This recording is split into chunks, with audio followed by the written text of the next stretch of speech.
Attention! Everything you are about to see is the opinions of one moronic idiot on the internet. Please do not take any of these views personally, as they are just opinions. And remember while watching this opinion-related video that these are the opinions of one person. Opinions.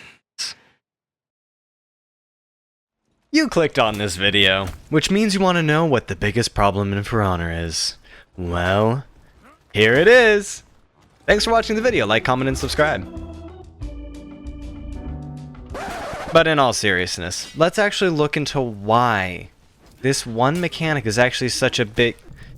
Hey there, buddy. What you doing? You writing a hate comment before we even get started on the video? I mean, I get it, maybe you like For Honor, but the game has been out for a year and a half, and the balancing has been horrendous, so don't you think that maybe it's time to actually look at the core concepts of the game to see if they hold up snuff and... No, you're just gonna keep... Let me get one thing very, very clear.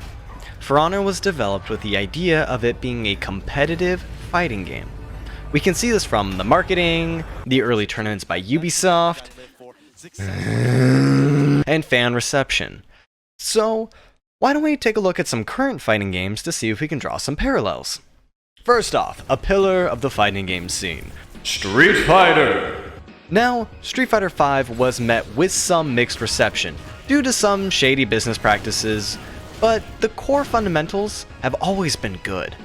With intense footsie games, hype combos, and game-changing V-triggers, the game is flashy for sure, but there's an unsung hero lying just beneath the surface. I like to call it the Trinity! A concept so groundbreaking, so revolutionary to all fighting games, I couldn't help but say it like that. The Trinity is simply jab beats throw, throw beats block, block beats jab. It's a complicated rock, paper, scissors, but here's the thing, it works. Every character in the game has the same base tools to use to counter what their foe does. Sure, there are character-specific moves, but they do all adhere to the main rules of the game. They only make certain strategies better with a specific character. For example, Cammy is a much better rushdown character, and she doesn't really want to just play it slow and control the screen. Whereas Bison would love to play it slow and control the screen. Granted, you could play any style with any character and make it work somehow. Hell, that's how new metas are formed. But every character has the same base tools. Now, I ask you, does For Honor have this system? Let's take a look at another example, shall we? Soul Calibur 6, just recently released. It sees the return of the series in stylish fashion, with fancy new supers, soul charges, reversal edges, clothes falling off mid-fight, which is the best mechanic ever, and ring outs. It can all feel daunting and overwhelming at first, but oh hey, what do you know? The Trinity system is here too! Huh, and it's in a 3D weapons-based fighting game. Oh, that sounds like another game that I know. No, not that one, although that one was awesome. For Honor has been described as a 3D weapons-based fighting game. But let's see if we can spot some of the differences. Over here on the left, we have jab beats throw, throw beats block, block beats jab, and on the right oh no. You see, guard break does not beat block. Guard break attempts are so slow that anybody who has a reaction time faster than somebody from an infomercial world would be able to counter it comfortably. But Walrus, if guard break was unreactable, wouldn't that mean that people would be able to kill you super fast and be super unfair? To that, I say yes. Yes, it would. Giving the equivalent of a full damage combo just from a throw is way too much. But here's my suggestion. Get rid of guard break and replace it with a throw.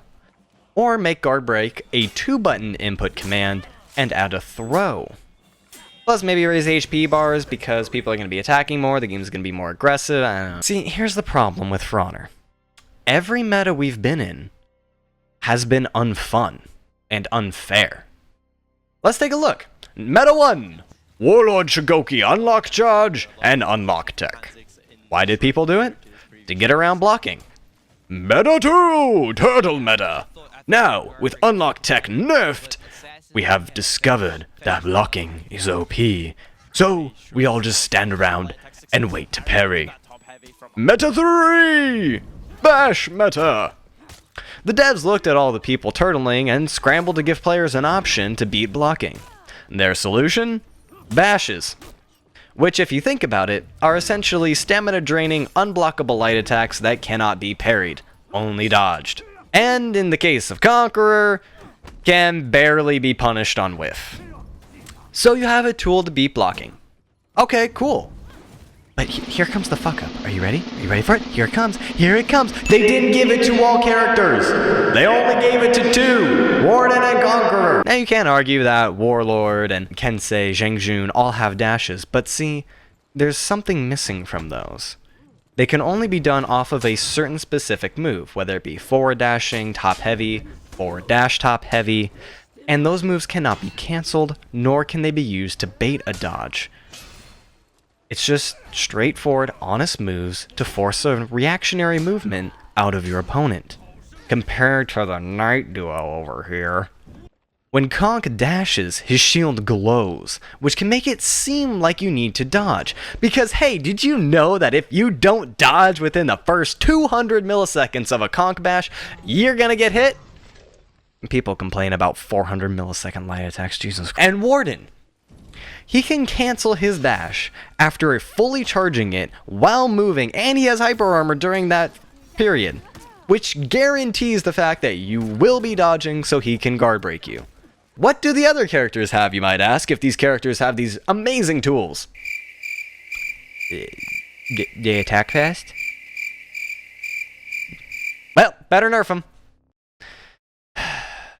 Giving every character a throw option would open the door for lower tier characters and way easier balancing. Now let me be clear, when I say throw, I do not mean this or this. A throw does a small amount of damage and creates space. When you have a laughably unbalanced game and you continuously nerf the worst characters while claiming the best characters are fine, and then you have the balls to tell your player base that they do not know what they are talking about and to get good scrub, oh, it makes my blood boil. Sorry, I had to throw that rant in there. Anyway, back on topic. For Honor has a power imbalance problem. When you give superior tools to some characters and shirk the rest, it's not good game design. It feels like when you went to your friend's house and gave you the poopy controller, you know, the one where the button doesn't work to shoot, and just you can't shoot because your tack is broken. It's really weirdly shaped and it hurts your hands and there's probably poopy on it. Poopy controller. Granted, you probably won't run into tryhards that often in For Honor these days, unless you're a high rep, enter tourneys, or try to play ranked mode. But it's hard for me personally to enjoy a competitive game where the best way to play it is to play casually. There's no real sense of progression outside of ranked, which takes forever to find a match because, well, reasons mentioned above. And a quick note on Nusha. With the introduction of Knuckles the Echidna, Ubisoft did try to implement a throw system with her traps. However, if you've been watching this video, you can probably already guess what my main problem with this is.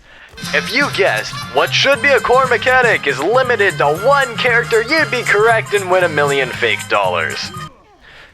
The trap mechanic also is very, very buggy right now. It can be countered on reaction, moving your guard, mistiming a parry, even by a couple milliseconds or so, and moving your guard or predictive light attacking I don't mind, but when you can dodge and light attack on reaction on something that should be a prediction, I don't know how to feel about it. While I do appreciate what Ubisoft was trying to do here, it just feels lazy. I guess what I'm trying to say is that something in the core of For Honor has to change if they ever are going to make a game that feels balanced. Maybe the solution is a throw mechanic. Maybe it's something I would have never have thought of. I mean, I don't know, I'm not super smart. What do you guys think that For Honor needs to change? Or maybe not change at all. Maybe you love this game. Maybe you just think I'm an old crotchety man who's complaining about something he shouldn't be complaining about. You're probably right. Anyway, let me know down in the comments down below. Later. Hey there! If you did enjoy this video, why not hit that little like button to let YouTube know that you enjoyed the video, as well as hitting the subscribe button and the actual subscribe button if you want to keep up to date with future content from me. If you do love my channel so much that you want to go above and beyond in supporting it, log on to YouTube Gaming and click the little join button, and that will cost I think about $5 a month. It's a monthly subscription, and that does go towards me and helping make this content. Thank you guys so much for watching this video. I really do appreciate it. And as always, video on the left, recommended just for you by YouTube itself, video on the right, latest from the channel, and the middle button of right now is to subscribe. Farewell.